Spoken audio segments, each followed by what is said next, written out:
Hello दोस्तों, स्वागत आपका अपने YouTube channel story with R K. आज हम आपके लिए लेके आए हैं एक और इंटरेस्टिंग स्टोरी। एक बार की बात है, एक छोटे से गांव में एक प्राचीन हवेली थी।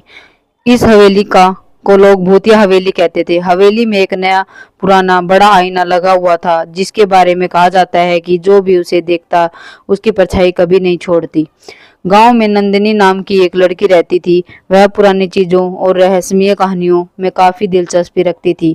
उसने हवेली के आईने के बारे में सुना तो उसकी जिज्ञासा बढ़ गई।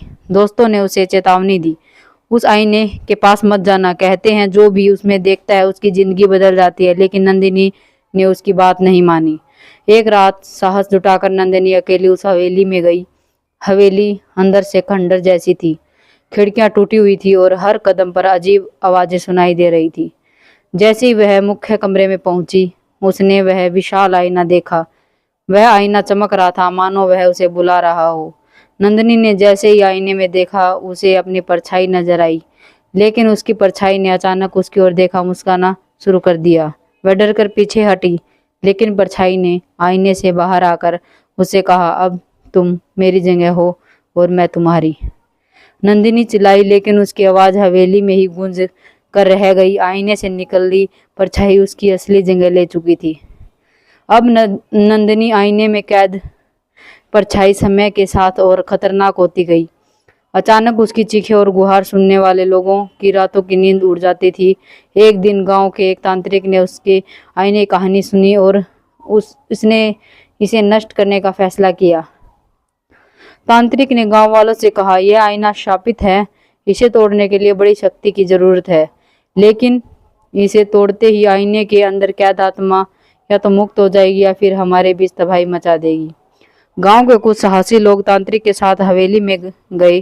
तांत्रिक ने अपने मंत्रों का जाप शुरू किया। जैसे ही वह आईने के पास पहुंचा, आईना अजीब तरीके से कांपने लगा। उसके अंदर से नंदिनी की परछाई दिखाई दी, लेकिन अब उसकी शक्ल डरावनी हो चुकी थी। उसकी आंखें जल रही थी और वह चिल्ला रही थी, मुझे मुक्त करो, लेकिन उसकी कीमत चुकानी होगी। तांत्रिक ने आईने पर झाड़ू फूंक दी और आईने को तोड़ने के लिए अपनी तलवार उठाई। लेकिन जैसे ही उसने वार किया, आईने के अंदर से एक काला धुआं बाहर निकल आया। वह धुआं हवेली के चारों ओर फैलने लगा। धुआं धीरे धीरे इंसानों का रूप लेने लगा। यह नंदिनी की परछाई थी, लेकिन अब वह पूरी तरह एक आत्मा में बदल चुकी थी।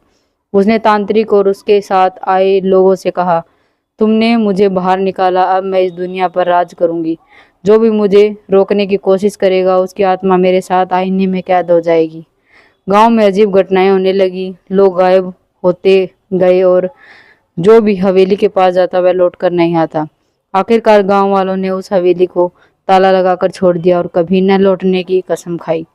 कहते हैं आज भी रात के समय अगर कोई उस हवेली के पास से गुजरता है तो उसे नंदिनी की चीखें सुनाई देती है और आईने से आती अजीब चमक दिखाई देती है। जो भी उस हवेली में जाने की हिम्मत करता है वह हमेशा के लिए गायब हो जाता है। क्या आप उस आईने को देखने की हिम्मत करेंगे? कहानी अभी खत्म नहीं होती। शायद वह आईना अब भी आपकी तलाश में है। अगर आपको यह कहानी पूरी सुननी है तो हमारे चैनल को सब्सक्राइब करें और वीडियो को लाइक करें। धन्यवाद दोस्तों।